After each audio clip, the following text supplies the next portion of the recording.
Belichick, listen, I lived in Connecticut for the whole, half the thing. I'm not likable at all. Grumpy, mean to media, which nobody cares about, right? But it's like just difficult. Even when he gave Brady a game ball, like it was so awkward. Oh, so awkward. And he's just like fun and not all. By the way, not all dynasties like the Miami Heat. I don't know if it qualifies as a dynasty, but it was fun. It was big personalities, crazy. It was fun for me. Yeah, the rest of the Warriors, Shaq, Kobe was fun. I don't think the Pistons were fun. I don't know. You have a different perspective on dynasties, though.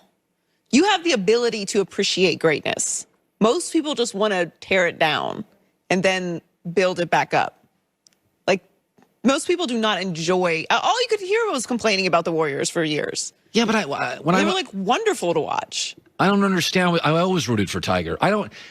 Am I a bandwagon fan because I love excellence? I'm always looking. No. I'm always looking for the next great. No, I don't think you're insecure. Well, I'm looking for great.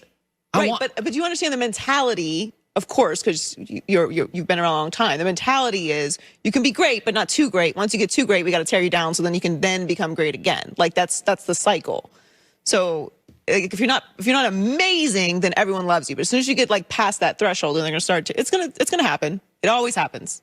I'm not that way. I enjoy greatness, but I'm not, insecure in myself. So others can shine while I shine as well, and you have that same quality. Yeah, I think I'm looking for the next great circus, the next great act. That's why I root for mobility. You guys aren't excited when Stafford goes to the Rams? Like, that's just wonderful. I sat there all Saturday night. I couldn't go to sleep. I'm like, this could be incredible if it works. I don't know. To me, I'm looking for. I think dynasties are great. Now, I don't think they're all fun. I think Alabama's been boring. I think New England was kind of boring. It was based on efficiency and intelligence, and it's like style matters. Yeah. Aesthetically, I don't think New England was that fun. Their uniforms are boring. Foxborough's cold and gray, and the whole thing wasn't that fun. I've said this before. I miss the Miami Hurricanes and USC football and college football. I think the sport does not feel as big when the Miami Hurricanes were great and the USC Trojans, and then you had these sort of NFL cities with a lot of swag and a lot of trash talk and a big coach and Jimmy Johnson and Pete Carroll. The sport now feels very small and very insular and very regional. I like big, crazy villains, and I think everybody does. They don't like to admit it. By the way, we went and looked on Fox Bet. There's more money bet on Kansas City, but there's more bets on Tampa. So my guess is that means little bets, more bets are on Tampa. That's the public. That's you and me betting. The majority of the people are betting Tampa and Brady. The sharps, the wise guys, the big money is in on Kansas City. But Kansas City feels like they should be here. What's fascinating, my say it out loud theory. Before you do something stupid, say it out loud. And you talk yourself out of it. Just think about Tampa. If I'd have told you this happens before the season, it's miraculous they're here. Number one, Tom Brady goes to a new team, but due to a pandemic, they get no OTAs and no preseason. That ain't good. By the way, his head coach, after a couple ugly performances early, calls him out. Oh, by the way, they melt down on Thursday Night Football, 13 penalties. Tom Brady crushes his teams publicly. They also lost at home to division rival New Orleans at home, 38-3. And then in Brady's biggest game of the year, a playoff game, he throws 3 picks on 3 consecutive possessions. And they're here. They shouldn't be here. It is Tampa's whole season has been defined by overcoming. Overcoming an old school coach and an old quarterback and no OTAs and no preseason and a meltdown and getting crushed by the Saints and Brady with 3 picks.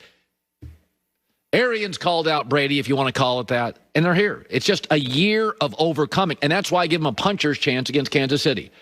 They're great down. They're great trailing. They just kind of figured out a way to get here, and those teams are no fun to play. They're just going to fight until the last second. Hour 2 next.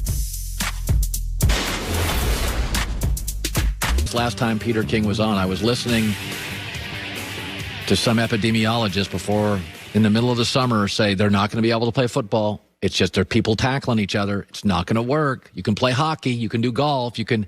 And here we are, 1 football game left, and it's very fitting. It's the best team, Kansas City, favored over a guy that just won't go away, Tom Brady. And Peter King's not going away either. NBCSports.com joining us now live on a Tuesday. It is crazy. I said a couple minutes ago, I said, Kansas City feels like, okay, they were going to get here. If I'd have said to you before the season, so Brady goes to a new team, pandemic, no preseason. His coach calls him out several times. They melt down on national TV. He screams at teammates. They have 13 penalties. They get beat at home by the Saints 38-3. And in the biggest game of the year, Brady throws 3 straight picks. You just said to yourself, oh, nice season. But that ended like 3 weeks ago. And I look at Tampa and I'm like, they have overcome for 5 months. I didn't think they'd be here. I still can't quite get my arms around it. Or how surprised are you they're here? Well, on Labor Day weekend in my column, I picked the Bucs to win the Super Bowl. So, I mean, have I been surprised? Have I been surprised at the bumps in the road and they're still here? Somewhat. But, Colin, you will see this when the ultimate biography is done on the career of Thomas Edward Brady. The one thing you will see is that there are many, many times when in September and October, Brady looks like crap and the Patriots / Bucs look like crap. Yeah. Many times. And then it's exactly what I wrote about after he came back to beat Atlanta from 28-3. And I said in overtime and late in the fourth quarter, his 2 go-to receivers were Chris Hogan and Malcolm Mitchell. and I said to Brady a week after the game, I said, why? What are you doing? And he goes, hey, we practice. We get to know each other. And he said, honestly, with Chris Hogan, it is 122 practices.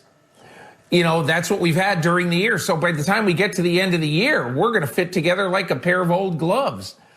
And so you wonder right now, why is he able to throw that pass to Scotty Miller right before the half, beating Kevin King and getting a free touchdown? Why does he do that? Colin, on about August 10th, I was in Tampa. I saw his first full padded practice against the defense that day. Scotty Miller made a catch almost exactly like that, diving in the end zone right over one of the Tampa corners. And so all I'm saying is that practice, big moment. Don't be surprised at Brady. So, there's a lot going